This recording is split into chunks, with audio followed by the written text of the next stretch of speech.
Hi everyone, this is Nurse Ife again. Today I am going to be talking about HIV and AIDS. HIV, the human immunodeficiency virus, affects immune cells. It can live, the person can live for years, for decades, after the diagnosis with the treatment of with treatments like HAART, like highly activated antiretroviral therapy. So the person can live for years. So this HIV I'll be calling it HIV, human immunodeficiency virus, can live in your body for years. But after a while, it can graduate to become AIDS, which is the acquired immune deficiency syndrome. Set of symptoms and the conditions that indicate that the last stage of the HIV infection. So there are sets of symptoms that will indicate, that will show this person there will be destruction of what is called T cells, lymphocytes will be destroyed. The patient will be highly susceptible to infection, especially the opportunistic infections like common cold, pneumonia, respiratory infections, TB, amoeba, parasites, kyphosis, and sarcoma. Kyphosis sarcoma. So what happened in this illness is that this person gets infected. So no matter what, everything that every normal person can get sick with comes to this person, and the person will not survive it. But if a normal person gets cold, you can treat this cold and then it will go away. But if somebody who has a full-blown AIDS gets this cold or pneumonia, it's very hard, if not impossible, for this person to be healed from this disease. But at the initial stage, when they just contacted it, it is known as HIV. At that age, it can be properly managed. Patients with all the highly active antiretroviral therapy, also known as HAART, HAART. So with all this medication, it can be controlled.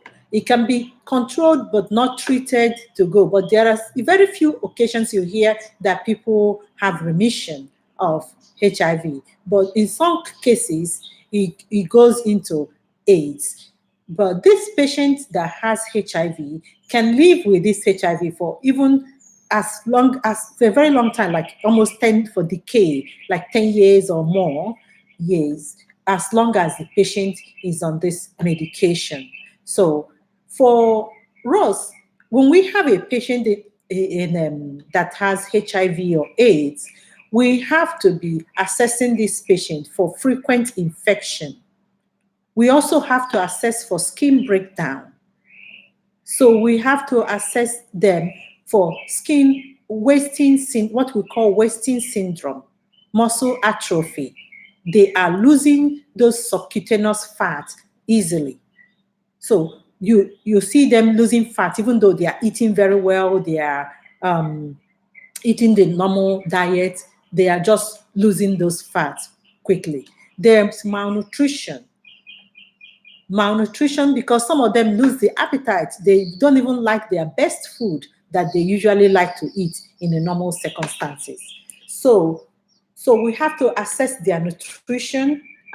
We also have to assess them for dehydration, for weakness, and a decrease in electrolytes. We also have to assess their white blood cells. Some of them, their white blood cells go to as far as being 0. So what happened to these people, because there is no white blood cells, they begin to able to catch most of the diseases that it's just the opportunistic infection. So they find the opportunity, this disease find the opportunity to get into them, like cough, cold, or pneumonia and all that, like I've mentioned earlier. So there is they lost electrolytes because there is this nausea and vomiting that this patient deals with. So as nurses, we have to care for some of the patients that have HIV and AIDS. So the first thing we have to do is that we have to, the first nursing care is respiratory support.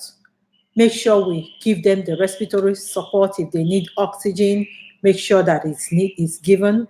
Nutrition support, give them small meals at a time. Make sure that if they feel nauseated, maybe antiemetics can be given before food. Things like Zofran, Phenergan can be given to this patient before they eat. So that way, it can help prevent some of the nausea and vomiting. We help prevent infection, like hand washing in the side of the patient and also that of the nurses or the caregivers, because it's not just nurses. Whether you are a nurse or CNA, we need to practice hand washing at all time. Help conserve their energy. We can also help conserve energy by, planning our care, going into the patient room and finishing doing everything you need to do the patient at a particular time, instead of, okay, take the patient and weigh the patient, then you come back again, take the patient and take him to the bathroom for a shower. Okay, now the next time you're coming in, you're taking the patient to the dining room. So we might as well plan on our care to make sure we conserve energy for this patient as we're going to take the patient to the shower. Stop on the road, stop on the way, and weigh the patient before taking him to a shower and after the shower. So probably take him to the dining room to eat before you take him to the room. So that way, all those activities are done at the same time, instead of doing one and then doing the other immediately after that, because that will also affect the patient's strength. Because right now, what's happening to them is that they are losing the strength, their muscles are getting weaker, they are losing electrolytes, they are losing their white blood cells, their immune systems are very low, they cannot help control, fight infection. So with that being said, patient energy becomes very weak. They becomes very weak. So it is advisable as a nurse that we cluster our cares at the same time, so that way we can do things for them at the same time. So another thing that I have to talk about today is the nursing care plan. For this patient, when we are planning care for them, we plan for infection, like I've said earlier on. We can plan care in as it relates to infection. We can also plan care as it relates to nutrition. So we have to plan to make sure that the food, their nutrition is based on the things that they like, the things that they like to eat, the things that can help them with energy, and plan that their meals can also be like, a small by small that they can eat in between meals. And also, finally, we also have to plan the end of life care. We have to start the preparation, the teaching, both for the family, the patient to know, because it is a death sentence, even though it is not as it was before. That as soon as you get it, it's become the person dies in a matter of few years or so. A lot of improvement has been done. There are so many medications out there that can help, manage the symptoms and all that, and keep the person live a little longer. But still, it's still something that it's deadly, that can, especially when it gets to the AIDS acquired immune deficiency syndrome. So especially when it gets to that point, it is a dead issue. So we have to prepare the family, we have to prepare the patient, that this will happen one day.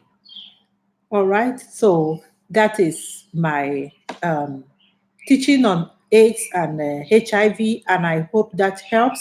If you have any question, put it on the comment section and make sure you subscribe so that anytime I come in and make another video, you will receive it. You will be able to see it and get notification. Thank you and good luck in your exams.